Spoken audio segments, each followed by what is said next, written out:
So chapter 4 of Political Treatise by Baruch Spinoza.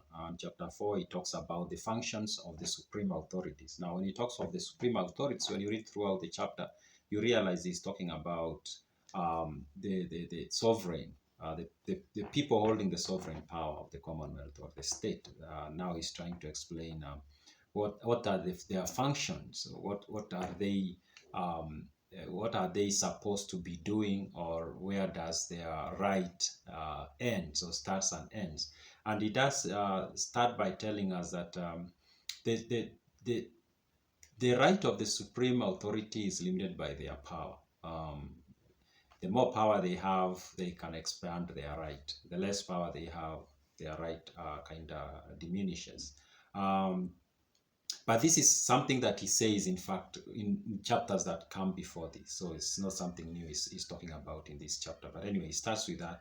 And then he tells us about the functions. Now, he starts like, I was trying to understand his argument in the chapter, and I found like he was using interchangeably the right and functions. That's what I got. Maybe other people read and will not struggle with that, but I did struggle a bit with that. Like when he talks rights in one place, and then he talks about functions, like he's talking about the same thing. But then some other parts of the chapter, it seems like he's not talking about the same thing when he mentions these two concepts. But anyways, it's not a big deal. Maybe there is something that made me not see what he's trying to argue.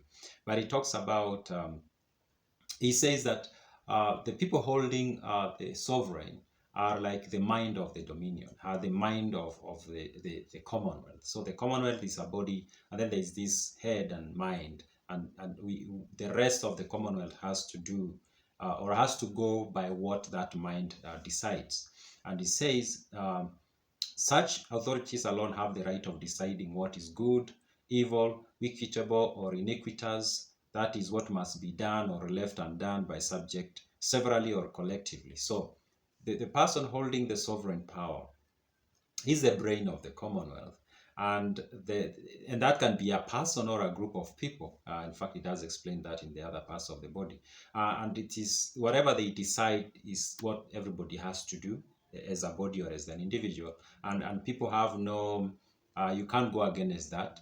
And the way you explain is like whatever that the holders of the power or the supreme authorities in the dominion, like their powers can be arbitrary in a way. That's such that it doesn't really follow a particular pattern, so that you'll be like, oh, this is a pattern that it is following. It can be anything they decide, and the rest of the body doesn't have, cannot go against that, because if the rest of the body starts, or part of the rest of the body starts going against that, then we are having sedition at hand. And sedition is like, now it's threatening the existence of the Commonwealth. It continues to say, and accordingly, we saw that he's talking about what he said in the previous chapter. We saw that they have the sole right of laying down laws and interpreting the same. Whenever there is meaning is disputed, and of deciding whether a given case is conformity with or violation of the law. So the supreme authorities decide or write down the laws, like they come up with the laws, and then they want to interpret the laws and decide which is legal, which is not legal. Now, when Baruch was writing this book, much of the world was ruled by monarchies, kings, and to some extent, there were presidents. The U.S. was I guess it was already independent, I'm thinking, but much of the world was ruled by dictators and monarchs for the most part, and the monarchs had all these powers for the most part. They will come up with the laws, they will legislate, and they will also be like the judges. They will judge citizens and other bodies within the Commonwealth. So when he talks about that, I think that's where it was coming from. Of course, the world has kind of like evolved, and today the concept of separation of powers is one that is becoming a standard, even though there are some parts of the world where that is not really practiced, at least not fully. But now much of the world embraces the concept of separation of powers, where one part of the supreme authorities comes up with the laws, the legislature, and another part of the supreme authorities interprets those laws, the judiciary.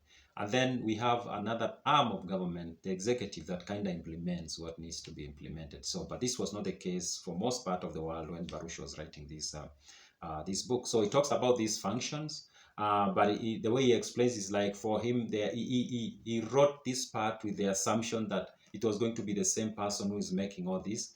And then lastly, he talks about one more function that the supreme authorities of a commonwealth have, and that is waging war and drawing up and offering propositions for peace and or accepting peace when it's offered. So he talks in details about these things in this chapter, but I decided to have this as a separate video. I'm going to do, I think, 2 more videos on chapter 4 of Political Treatise.